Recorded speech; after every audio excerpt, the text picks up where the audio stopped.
que pensa o Planalto? Lula foi aconselhado a não ficar lembrando o ex-presidente em suas falas.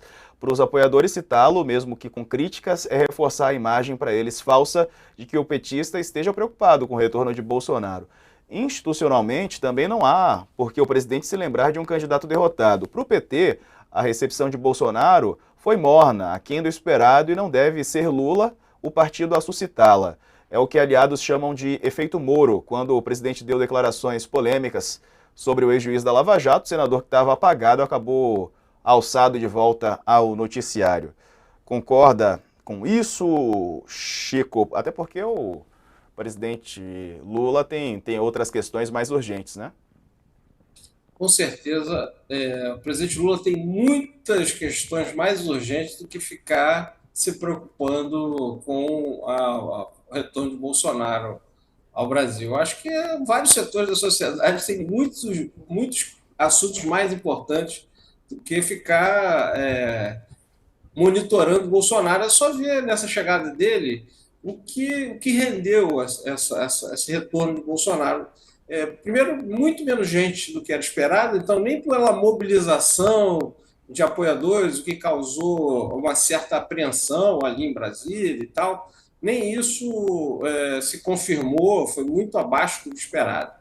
Segundo, as falas de Bolsonaro são sempre as mesmas, é muito previsível. Aí um patriota que exalta, dizendo que o Brasil tem que se mirar na Flórida, lá sim, os Estados Unidos sim, que são a terra, os Estados republicanos é que são a terra da promissão, então é um patriota estranho esse.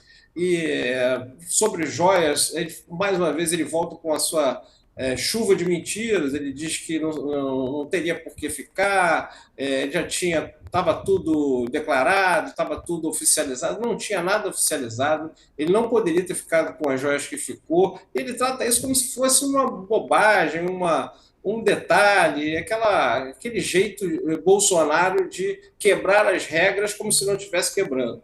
E aí fala sobre o futuro de Michele, quem vai ser o prefeitável de São Paulo para ele. Isso, ou seja, só mais um palanque para futuras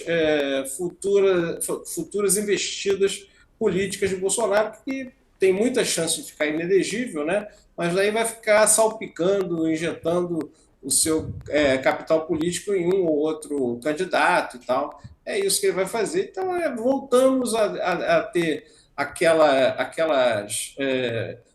cota diária de fake news e barbaridade que o Bolsonaro falava até dezembro, né? Só que agora ele não é mais presidente, então a gente não precisa ter tanta atenção sobre o que ele fala. Ok, Bolsonaro chegou e tal, agora só dia 5, quando ele for a Polícia Federal depor sobre o caso de joias, aí sim acho que é interessante a gente voltar a prestar atenção nessa figura.